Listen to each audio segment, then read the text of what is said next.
11절에 이어서 19절에 등장하는 단어가 있어요. 그러므로. 자, 이 커뮤니케이션 할 때, 글을 읽을 때 이 접속사가 중요합니다. 중요한 이유가 뭐냐면 이야기의 흐름을 잡아주는 결정적인 단서이기 때문에 그래요. 그러니까 이게 예를 들면 이제 그리고라는 것은 앞에 있는 얘기와 대등한 이야기가 또 이어지는 거고, 따라서 혹은 그래서라는 말은 앞에 있는 내용이 뒤에 있는 내용의 근거가 될 때, 원인이 될 때, 그렇죠? 그런 얘기를 하는 거고, 또 성경에서 그러나가 올 때는 되게 중요해요. 그러나 할 때 딱 신경을 써서 들으셔야 돼요. 왜냐하면 앞에 있는 얘기와 전혀 다른 반전의 메시지가 그 안에 있다는 뜻이에요. 예를 들면 세상은 이러이러하지만 그러나 하나님은, 그럼 이게 복음이에요. 복음.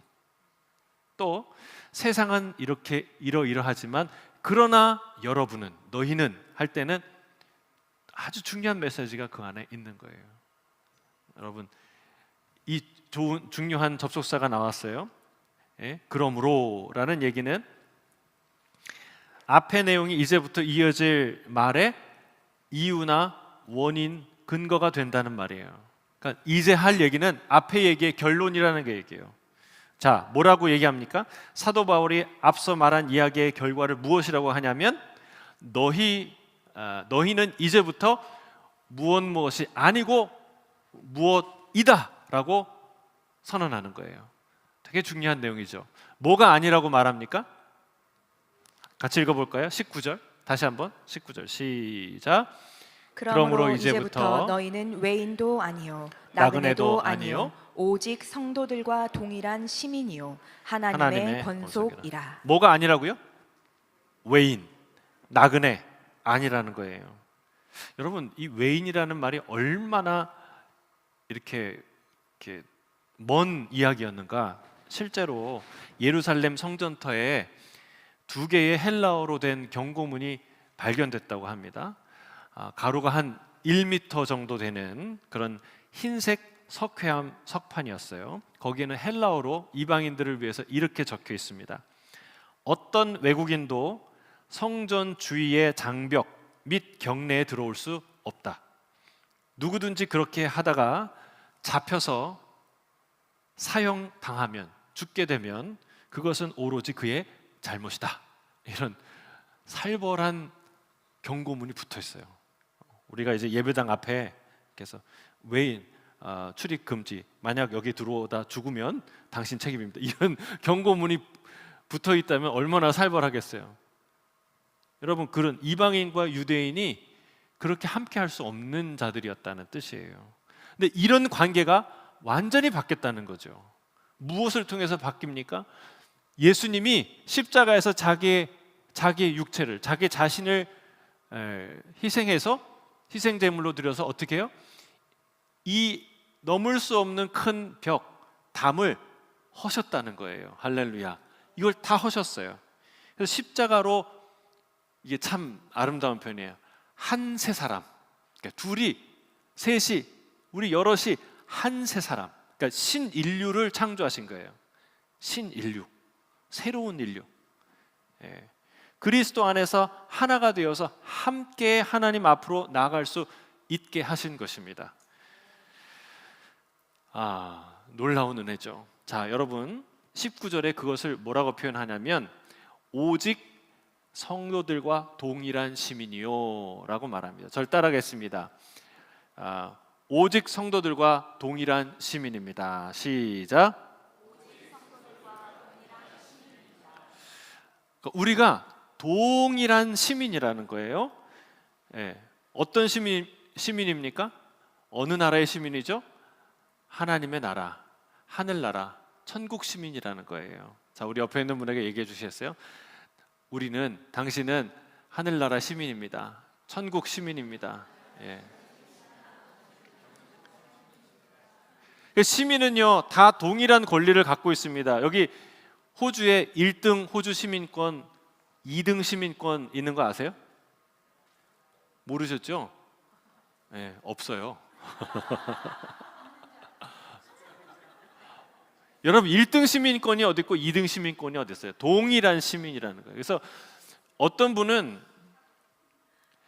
그 천국 갔다 오신 경험했다고 하시는 분들이 와서 이 얘기를 해요. 천국에는 1층 천국이 있고 2층 천국이 있고 3층 천국이 있다. 또 신라관 같은 그 작품을 보면은 그러잖아요. 그 몇 개의 층으로 지옥도 이렇게 돼 있고 천국도 돼 있다. 이렇게 생각을 하는데 여러분 성경은 어디에도 연옥이 있다고 말하거나 다른 천국이 있다고 언급한 적은 곳은 없습니다. 오히려 여러분 한 포도원에서 다른 시간대에 일했던 사람들이 다 한 데나리온 받는 거 아시죠? 아침부터 일했던 사람도 1시간 남겨두고 일했던 사람도 어떻게 해요? 한 데나리온 받지 않습니까? 여러분 이 땅에도 1등 시민권, 2등 시민권이 없는데 하늘나라에 1등 시민권, 2등 시민권이 있겠습니까? 그럼 하나님은 그렇게 우리에게 정말 모든 것을 함께 주시기 원하시는 그런 하나님이신 줄 믿습니다. 여러분 우리는 하늘나라의 동일한 시민이다. 참 놀라운 일이에요. 자, 그래서 여러분 우리가 서로 잘해야 돼요. 왜? 천국 가서 보기 때문에. 하나님이 지극히 작은 자에게 잘하라고 하셨죠. 잘해야 너 더 좋은 천국 가. 이 얘기가 아니라 우리가 천국 가서 다 볼 사이기 때문에 그러는 거예요. 여러분 우리가 천국 가서 다 보게 될 줄 믿습니다. 영원히 함께 보는 거예요. 그러니까 잘하라고요. 여기서 맨날 싸우고 막 미워하고 맨날 보면 으르렁거리고 싸운 기억밖에 없는데 천국 가면 얼마나 서로 보기가 민망하겠어요. 그렇죠? 그러니까 잘하라는 거예요. 영원히 가서 이때 우리가 그때 시드니에서 예수 따라가는 교회 섬기면서 그래 우리가 이렇게 함께 섬겼지. 당신이 내가 힘들 때 이렇게 나를 위로했지. 내가 어려웠을 때 이렇게 도왔지. 여러분 그런 추억을 갖고 가는 사람과 거기서 천국에서 만나는 것과 맨날 싸웠지. 내가 그때 왜 그랬어? 다른 거예요. 그러니까 여러분 우리 기회가 있을 때 더 사랑하시길 바랍니다. 더 많은 추억을 쌓고 더 많은 이야기를 가지고 천국에 갑시다. 그게 영원히 우리가 나눌 즐거움의 재료들이 될 거라는 거예요. 그래서 잘하라는 거예요. 서로 옆에 있는 분에게 서로 잘합시다.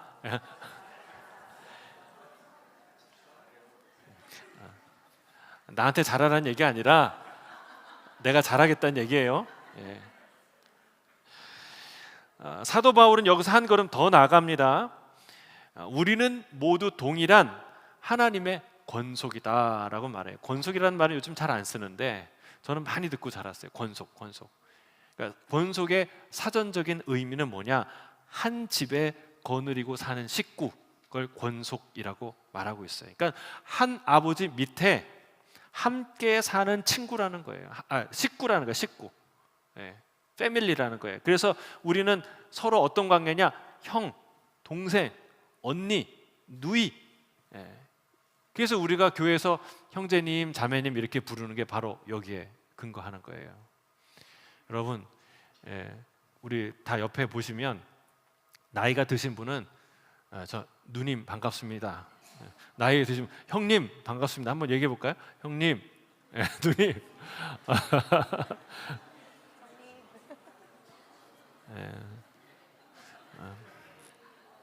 제가 일부 때 이거 하라고 그러니까 저한테 오라버니 이러시더라고요. 여러분 우리가 식구라는 거예요. 하나님 안에서 한 식구다.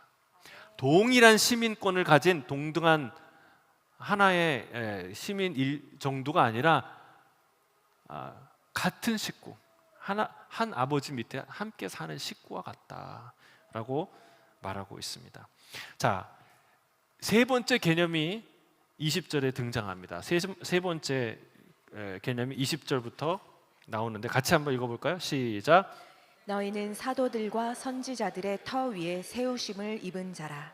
그리스도 예수께서 친히 모퉁이 돌이 되셨느니라. 그렇죠? 21절에 성전이라는 말이 나오는데 자, 우리가 성전이 되는 거예요. 교회가 성전이 되는데 성전을 구성하는 아주 중요한 요소들을 말하고 있어요. 첫 번째는 터예요. 터. 건물이 똑같은 건물이라도 어디에 지어지는가에 따라서 다른 건물이 됩니다. 똑같은 구조와 똑같은 크기를 갖고 있는데 노스미드에 있는 것과 저 파라마타 한가운데 있는 것과 더블베이에 있는 것과 여러분 다 같은 집인가요? 다른 집이죠? 같은 가격 주시고 사시겠어요? 파시겠어요? 아니죠? 어느 터에 있느냐가 중요해요. 여러분 같은 인생을 살아도 똑같은 인생을 살아도 어디 위에 세워진 인생이냐에 따라 평가가 다르다는, 가치가 다르다는 거예요.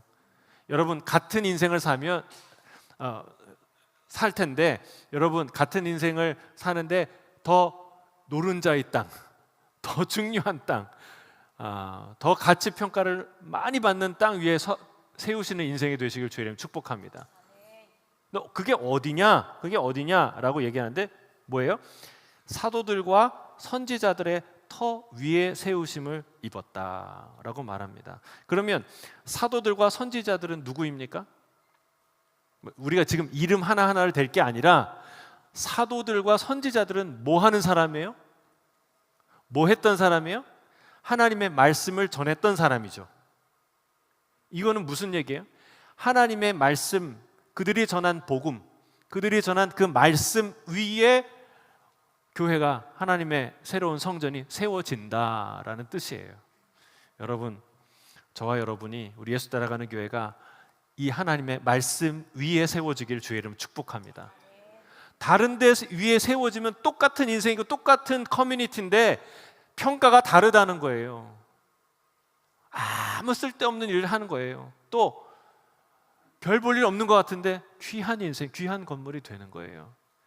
어디 위에 세워져야 돼요? 우리 인생이 열심히 사는 것 같은데 말씀 위에 세워진 인생은 말할 수 없이 귀한 건물이, 인생이 된다라는 거예요. 여러분, 그래서 이게 한 사람 위에 세워진 게 아니에요. 베드로에게 하신 말씀과 같은 맥락이에요. 예수님이 베드로에게 너는 베드로라, 내가 이 반석 위에 내 교회를 세우리니 음부의 권세가 이기지 못하리라 말씀하셨어요. 여러분, 교회가 베드로 위에 세워졌나요? 사람 위에 세워질 수 있어요? 그걸 어떻게 감당하겠어요? 사람이. 불가능한 얘기입니다. 하나님께서 말씀을 위임받은 사도들, 그들이 전한 말씀, 하나님의 말씀을 전한 선지자들이 그 전한 복음 위에, 말씀 위에 내 교회를 세우겠다고 선포하신 것이죠. 우리는 다른 터 위에, 이 교회는 다른 터 위에 세워질 수 없습니다. 한 사람이나 그룹이나 조직이나 계파나 어떤 사상도, 다른 복음도 될 수 없습니다. 오직 사도와 선지자들이 전한 하나님의 말씀과 십자가 복음, 그 위에 세워진 것이 교회인 줄 믿습니다. 자, 두 번째 건물의 요소는요, 중요한 얘기인데 모퉁이돌을 얘기해요. 모퉁이돌. 예루살렘 성전에는 실제로 거대한 모퉁이돌이 발견됐다고 해요. 성전 남쪽 부근에서 발견됐는데 하나의 큰 돌이에요. 근데 그 돌이 무려 길이가 약 12m에 달했다고 해요. 12m면 얼마나 큰 돌입니까? 자, 이 모퉁이돌은요, 아무 돌이나 쓰지 않습니다. 건물 전체에 영향을 주는 중요한 돌이기 때문에 가장 완벽한 품질과 모양을 갖추어야 합니다. 그래서 가장 크고 단단하며 결함이 없는 최상급 바위를 고르죠. 그리고 그것을 떼어내서 직각에 맞추어 정교하게 다듬습니다. 그리고 나서도 수차례 다시 측정을 한대요. 이게 과연 적당한가? 정성을 들여서 이 기초석을 만드는 거예요. 이 돌이 놓이는 그 각도에 따라서, 그 모서리의 각도에 따라서 방향이 정해지는 거죠. 그렇죠? 1도만 틀어져도 건물이 삐뚤어지는 거예요. 그리고 모퉁이돌의 윗면은 수평의 기준이 되는 거예요. 뭐 지면이 약간 이렇게 울퉁불퉁하겠지만 그러나 건물은 수평을 유지해야 되잖아요. 그 기준이 되는 돌이 바로 이 모퉁이 돌이에요. 또 모퉁이 돌의 옆면은 그 두 벽의 그 수직의 기준이 됩니다. 그리고 이 모퉁이 돌 위에서 서로 다른 방향의 벽이 만나기 때문에 이 하중이 다 이 모서리에 쏠리게 된다고 해요. 그래서 양 벽의 무게를 동시에 지탱하고 건물이 벌어지지 않도록 유지해주는 아주 중요한 돌입니다. 생각보다 당시에 이 중동의 지진이 잦았는데 그 지역에서 모퉁이 돌의 견고함은 이 건물의 생명줄과 같은 굉장히 중요한 돌이었다고 하는 거예요. 그러니까 이 돌이 잘못 다듬어지거나 약하거나 금이 가서 부서지면 이 건물 전체가 무너지게 되는 굉장히 중요한 존재죠. 이게 바로 누구예요? 예수 그리스도다. 우리에게 있어서 예수님은 이런 분이고 이 교회에 있어서 하나님의 성전에 있어서 예수님은 그런 분이시다라는 것입니다. 여러분, 예수님만이 우리의 진정한 기초가 되시고 그리고 진정한 기준이 되신 줄 믿습니다. 여러분, 우리는 예수님 위에 세워져야 돼요. 그분이 우리의 기초가 되어야 되고 그분이 우리의 기준이 되어야 돼요. 그분이 우리의 방향이 되어야 돼요. 그럴 때 우리가 아름다운 성전으로 지어져 가는 거예요. 자, 세 번째 요소가 나옵니다. 21절에 같이 읽겠습니다. 시작. 그의 안에서 건물마다 서로 연결하여 주 안에서 성전이 되어 가고. 자, 세 번째 중요한 요소는 연결이죠. 그 안에서, 그의 예수 그리스도 안에서, 성령 안에서 건물마다라는 말은 건물 전체가 라는 뜻이에요. 건물 전체가 서로 연결하여 주 안에서 성전이 되어 갑니다. 이 말씀드렸듯이 모퉁이 돌 위에서 두 벽이 만나는 것처럼 나와 너가, 남자와 여자가, 종과 상전이, 이방인과 유대인이 만나서 하나가 되는 거예요. 연결되는 거예요. 벽돌 하나하나가 그리스도 안에서 그리스도 위에 위에서 서로 연결되어 세워져 가는 게 교회인 줄 믿습니다. 이게 얼마나 놀라운 사실이냐. 다른 것이 기적이 아닙니다. 이보다 더 놀라운 은사는 없습니다. 여러분, 우리가 하나가 되는 것보다 더 놀라운 기적이 없어요. 왜? 제일 힘든 게 하나 되는 거거든요. 그렇잖아요. 하나 된다는 건 잠깐 즐거운 시간을 보내는 게 아니에요. 우리가 진짜 성령 안에서 그리스도 안에서 한 식구가 되는 거 쉬운 일이 아닙니다. 그래서 여러분, 다른 은사를 사모할 게 아니라 하나 되는 걸 사모하세요.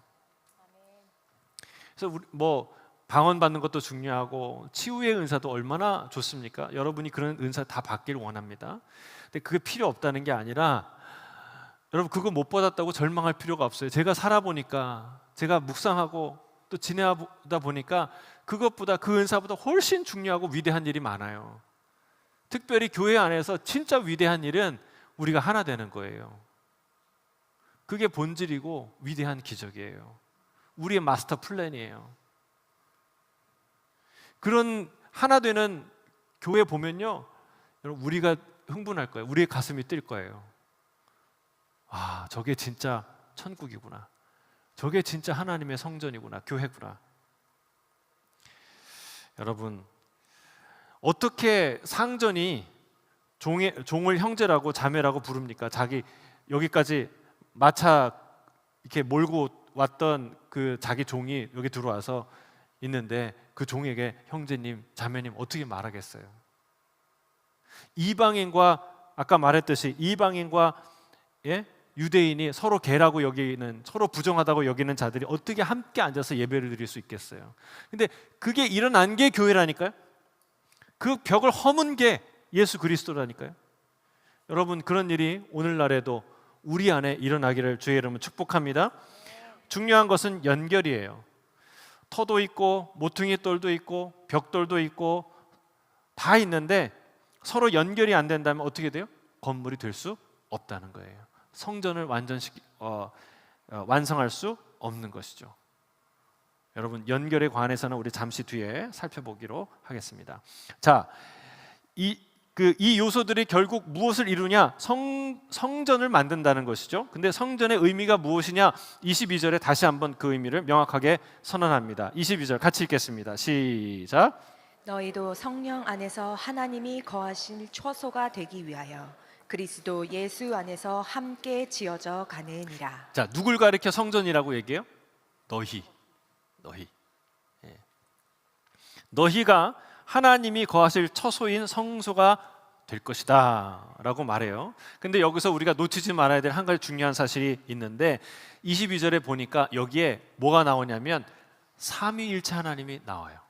삼위일체 하나님이 등장해요. 자, 성령 안에서라는 말, 그 다음에 하나님이 거하실이라는 말, 세 번째는 그리스도 예수 안에서라는 말이 동시에 나오죠. 여러분, 이게 아주 중요한 메시지예요. 성전이 성전 되기 위해서 다 중요하지만 결정적으로 중요한 한 가지가 있는데 그게 하나님의 임재라는 거예요. 하나님의 임재예요. 아무리 아름답고 대단한 건물이라도, 하나님을 위해서 지은 건물이라도 하나님이 거하시지 않는다면 그 건물은 훌륭한 건축물이 될 수는 있어도 성전이 될 수는 없다. 성전이 될 수는 없다. 여러분, 인간들의 뜻을 따라 인간들이 거하는 처소를 만들면 그거는 클럽이지 교회가 아닌 거예요. 교회는 하나님이 거하시는 처소인 줄 믿습니다. 그래서 교회가 거룩한 것이죠. 하나님이 임하시니까 거룩한 거예요. 거룩하다고 말해서 거룩해지는 게 아니고, 여기가 교회라고 우리가 선언해서 거룩해지는 게 아니고, 하나님이 임하시니까, 그래서 거룩해지는 게 교회다. 여러분, 참으로 놀라운 선언이에요. 하나님이 우리와 함께 하십니다. 저 우주와 만물을 창조하신 하나님께서 어디에 있겠다고 말씀하셨어요? 구약에? 예? 화려하고, 엄청나게 화려하고 거대한 신전들이 있었어요. 야, 내가 저 정도 건물은 돼야 있지, 이렇게 말씀하지 않으시고 주님은 성막에 있겠다고 하셨어요. 성막은 아무리 금으로 만들어도 초라한 텐트에 지나지 않아요. 그 텐트에 있겠다고 하신 거예요. 왜 그랬습니까? 당신의 백성들과 함께 하기 위해서, 당신의 사람들과 함께 하기 위해서 하나님이 그렇게 결정하셨어요. 거룩하신 하나님께서 당신의 백성들과 함께 하시기 위해 보잘것없는 천막에 임하신 거예요. 이스라엘이 가나안 땅에 정착하면서 다윗이 성전을 짓죠. 사랑하는 하나님을 위해 짓기로 다윗이 결심하고 솔로몬이 완성한 성전에 거하시기로 작정하십니다. 물론 하나님은 어디에 계십니까? 하늘 보좌에 계시죠. 그럼에도 불구하고 하나님은 이 땅에 당신 나타내기를 기뻐하셨어요. 바로 그곳이 성막이요, 성전인데 그 중에 지성소죠. 근데 여러분, 이렇게 소중한 성전, 성막이 이스라엘의 우상이 됩니다. 성전은 이스라엘 백성의 신앙의 중심이었죠. 그러나 이것이 그들의 잘못된 껍데기만 붙드는 신앙으로 변질됩니다. 여러분 생각해 보세요. 하나님이 계시죠? 하나님이 성전에 임하셨어요. 그래서 성전이 어디에 있어요? 이 예루살렘에 있어요. 그러니까 예루살렘이 성전에 있고 하나님이 계시니까 예루살렘은 망하지 않아요. 절대로 이 성전이 있으니까 예루살렘은 망하지 않아요. 이게 다 말이 되지 않습니까? 논리적으로 흐름이 다 되는 것 같아요. 근데 여러분, 그들은 점차 성전에 계시는 하나님이 아니라 성전 자체가 그들의 신앙의 본질이 되는, 우상이 되는 그런 어리석은 길로 나아갑니다.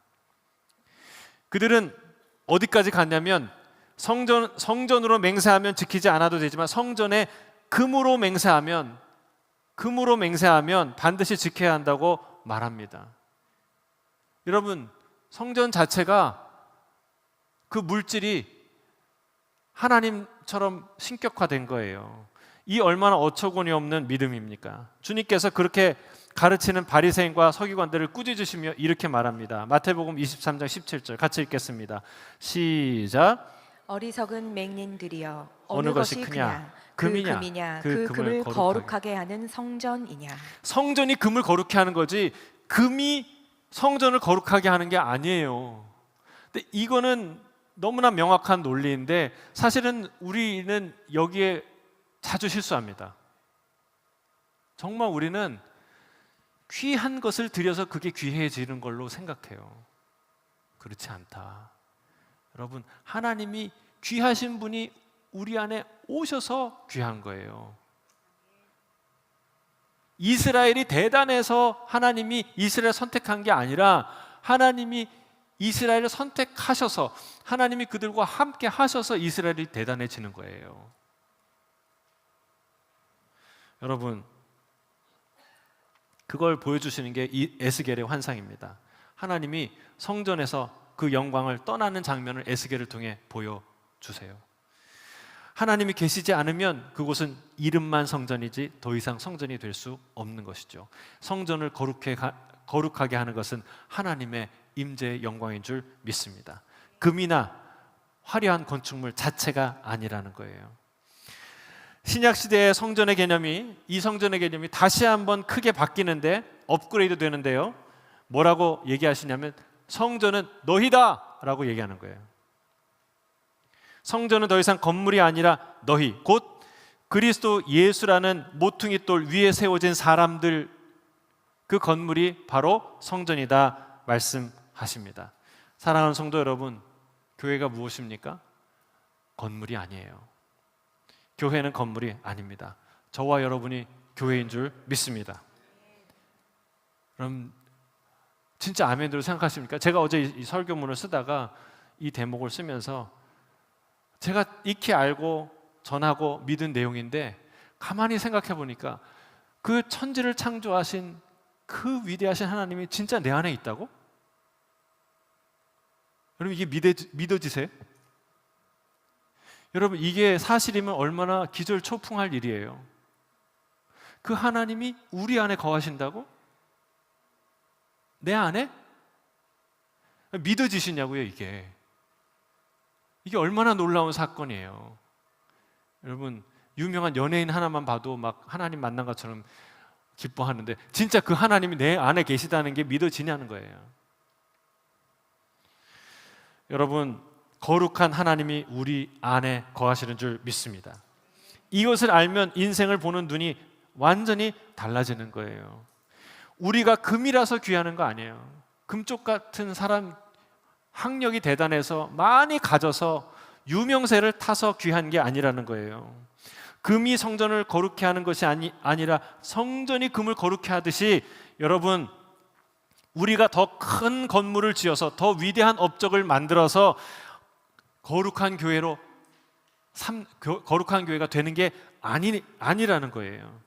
교회되는 단 하나의 이유가 있다면 그것은 삼위일체 하나님이 우리 안에 거하시는 이유인 줄 믿습니다. 그리스도 안에 거하면 그는 금보다 귀한 존재가 되는 것이죠. 우리 옆에 있는 분에게 얘기해 주세요. 당신이 교회입니다. 당신이에요.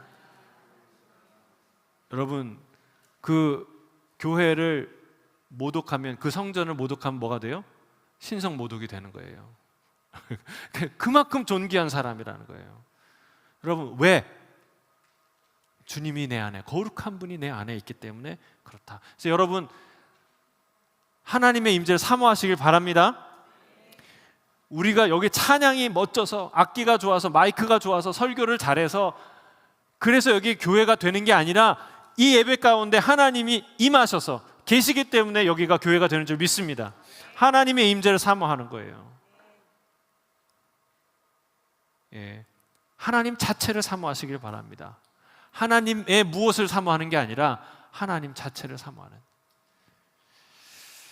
자, 사도 바울이 이 성전됨에 대해서 또 하나의 중요한 언급을 합니다. 우리가 마지막으로 살펴볼 부분인데 그가 뭐라고 얘기하냐면 너희 곧 그리스도 안에 거하는 우리가 성전이 되기 위하여 함께 지어져 간다. 따라하겠습니다. 함께 지어져 갑니다. 제가 앞서 연결에 대한 이야기를 우리가 살펴보았는데 함께 지어져 간다는 연결된다는 뜻이죠. 연결되어 하나 된다 뜻이에요. 연결되지 않고는 우리가 건물을 완성할 수 없습니다. 여러분, 우리는 하나 될 수 있어요. 여러분, 하나 될 수 있는 환경과 조건에서 세워졌어요. 아, 목사님, 세상에 우리보다 더 단결하는 사람 많고 하나 되는 사람 많은데요. 그래 보이죠? 근데 여기서 여러분, 성경에 오늘 굉장히 중요한 얘기를 하는데, 어느 기초석 위에 세워진 벽들이냐, 어느 기초석 위에 세워진 하나됨이냐가 중요하다는 거예요. 기초석이 잘못되면, 모퉁이 돌이 잘못되면 그들이 하나로 연결된 것 같지만 조금만 땅이 흔들려도, 시간이 지나도 금이 가고 무너진다는 거예요. 세상 사람들이 서로 잘 지내는 것 같지만 여러분, 어느 기초석 위에 세워지냐는 게 그게 중요하다는 거예요. 그 기초석이 지금 멀쩡히 보이는 것 같지만 조금만 지진이 나면, 조금만 집안이 흐트러지면 완전히 무너지고 깨지는 그 기초석 위에 세워진 하나됨은 하나됨이 아니다. 여러분, 우리는 진짜 하나 될 수 있는 모든 조건을 갖고 있어요. 왜? 그리스도 위에 있으니까.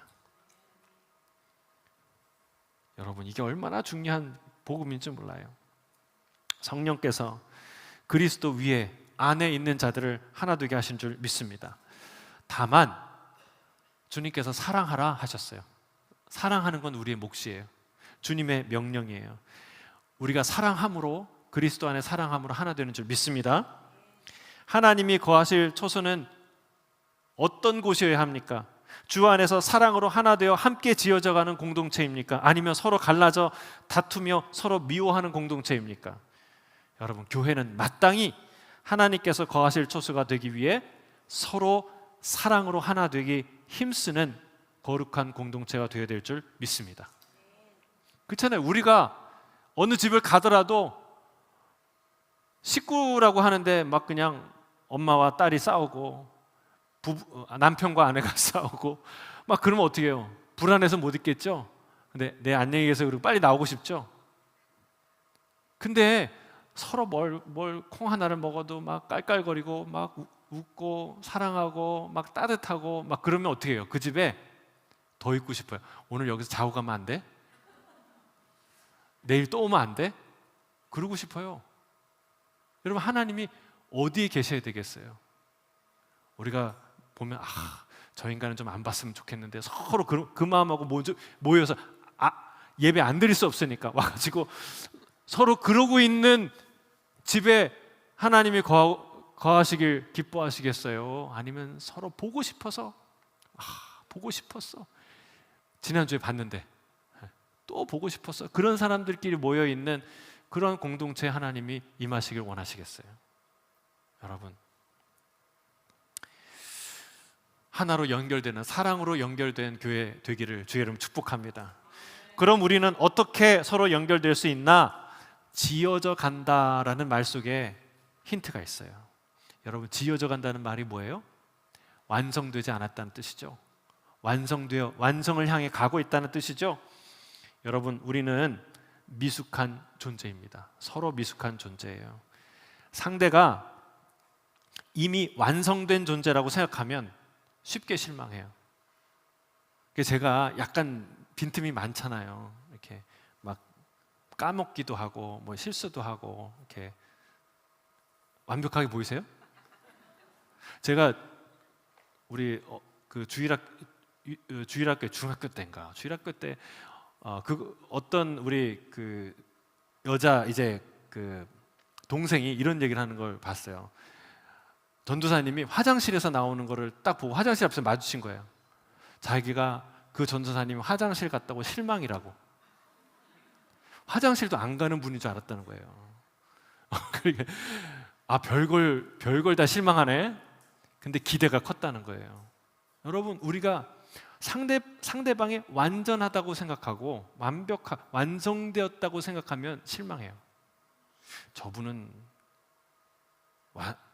저분이 어떻게 그런 얘기하지? 그게 아니라 저도 마찬가지예요. 다 자세히 보면, 현미경으로 보면 구멍이 뻥뻥 뚫려 있어요. 다 미숙한 사람들이에요. 예? 여러분, 그렇게 보이면 불쌍히 여기게 되는 거예요. 불쌍히 여겨야 사랑할 수 있어요. 그럼 이게 굉장히 중요한 원리입니다. 여러분 오늘 우리 순모임에서 시편 103편 나눌 텐데 거기에 다윗이 뭐라고 노래하냐면 내 영혼아 하나님의 모든 은택을 잊지 말지어다 라고 노래하는데 첫 번째로 꼽는 그가 노래하는 은택은 사죄에 하나님이 날 용서하셨다는 은택이에요. 여러분 우리가 용서하는 게 너무너무 중요해요. 우리가 용서했으니까 이게 예배되는 거죠. 우리가 서로 용서했으니까 얼굴 보는 거죠. 하나님이 우리를 용서했다는 게 얼마나 큰 은혜인지 몰라요. 근데 어떻게 우리가 죄인인데 용서하지 못할 만한 괘씸한 사람들인데 어떻게 하나님은 우리를 날마다 용서하시냐고요. 그 비밀을 이렇게 다윗이 얘기하고 있어요. 같이 읽어볼까요? 시편 103편 14절 16절 같이 읽겠습니다. 시작. 이는 그가 우리의 체질을 아시며 우리가 단지 먼지뿐임을 기억하심이로다. 인생은 그 날이 풀과 같으며 그 영화가 들의 꽃과 같도다. 그것은 바람이 지나가면 없어지나니 그 있던 자리도 다시 알지 못하거니와. 여러분 불쌍히 여기는 것과 무시하는 건 달라요. 하나님이 우리를 무시하는 게 아니에요. 불쌍히 여기시는데 우리의 체질을 아셨다. 체질을 기억하셨다. 막 잘 사는 것 같고 막 뭐 화려하게 뭔가를 누리는 것 같은데 어떻게 해요? 그거 곧 사라질. 저기 들에 잠시 피었다가 사라지는 시드는 꽃과 같다. 우리의 젊음도 우리의 권세도 우리의 인기도 다 그렇다는 거예요. 다 그래요.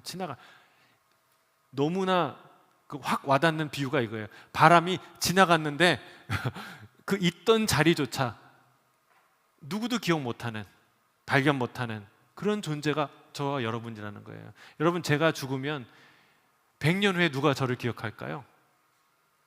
누가 기억할까요? 제 무덤은 그 자리에 있을까요? 여러분 300년 전에 서초동에 거기에 살던 그 누구 아무개를 아세요? 아무도 몰라요. 여러분 그게 우리라는 거예요. 그러니까 하나님이 그걸 여러분 그렇다고 보잘것없는 존재가 지은 죄가 아무것도 아닌 건 아니에요. 그렇죠? 살인 강도를 했는데 우리가 긍휼히 보자면 저 사람이 얼마나 상처를 받았고 힘들었으면 저희 갔을까 그렇게 볼 수는 있지만 그렇다고 그 사람이 아무리 어려웠어도 그 사람이 지은 죄는 큰 거예요. 사라지지 않는 거예요. 하나님이 우리를 죄인으로 얼마든지 낙인 찍을 수 있어요. 그런데 하나님이 우리를 어떻게 보신다고요? 바람이구나, 들의 풀이구나, 들의 꽃이구나 라고 보신다는 거예요.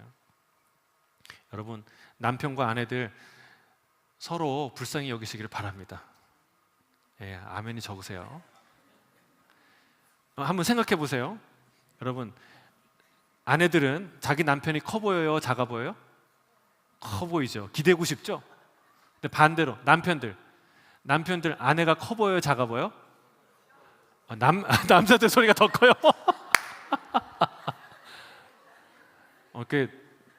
제 아내가 저보다 강할걸요? 셉니다. 근데 여러분 우리가 알잖아요. 아무리 센 목소리를 얘기해도 우리가 얼마나 연약한 존재지 우리가 알잖아요. 우리 스스로 이해해달라는 거예요. 사랑해달라는 얘기예요. 그걸 센 목소리로 얘기할 뿐이에요. 우리가 얼마나 연약한 자인지 우리가 알아요. 강한 사람 없어요. 그래서 사도 베드로가 이렇게 말을 하는 거예요. 남편들에게, 특히 남편들 잘 들으시길 바랍니다. 그를 더 연약한 그릇이요 또 생명의 은혜를 함께 이어받을 자로 알아 귀히 여기라. 여러분 아내를 연약한 그릇으로 여기시길 주의 이름 축복합니다. 여러분 내가 크다고 생각하면 상대가 작고 여린 존재라고 생각하면 상처받지 않아요. 받아도 좀 적게 받아요. 여러분 아내들도 마찬가지예요. 남편을 아직도 함께 지어져가는 연약한 자로 여기시기를 바랍니다. 그래야 불쌍히 여길 수 있는 거예요. 우리는 연약하지만 각자 다 위로받아야 될 사람이지만 그러나 우리 뒤에는 누가 계세요? 우리 아래는 누가 계세요? 예수 그리스도. 그분이 든든히 버티고 계시고 우리를 붙드시고 계시고 우리를 도우시는 줄 믿습니다. 그 도우심으로 우리도 서로를 돕고 살아야 되는 거예요. 여러분, 자기를 무한히 작게 여기고 남을 무한히 크게 여기면 다 상처받고 살아요. 반대로 생각하세요. 하나님이 내 뒤에 계시고 내 아래 계셔. 난 백이 든든한 사람이야. 그러면 불쌍히 여겨져요. 그러면 넘어갈 수 있어요. 그러면 사랑할 수 있고 하나 될 수 있다는 사실입니다. 말씀을 정리합니다. 우리는 더 이상 서로 외인이 아닙니다. 동일한 천국 시민이요 한 집에 거하는 하나님의 식구인 줄 믿습니다. 사도와 선지자들의 전한 하나님의 말씀이라는 터 위에 세워진 집이요 예수 그리스도라는 모퉁이 돌 위에 하나로 연결된 성령 안에서 하나님이 거하실 처소로 함께 지어져가는 하나님의 성전이요 교회인 줄 믿습니다. 하나님이 거하실 처소가 될지어다. 함께 지어져가는 교회 되시길 주의 이름 축복합니다. 함께 기도하겠습니다. 사랑하는 주님, 모퉁이 돌 되신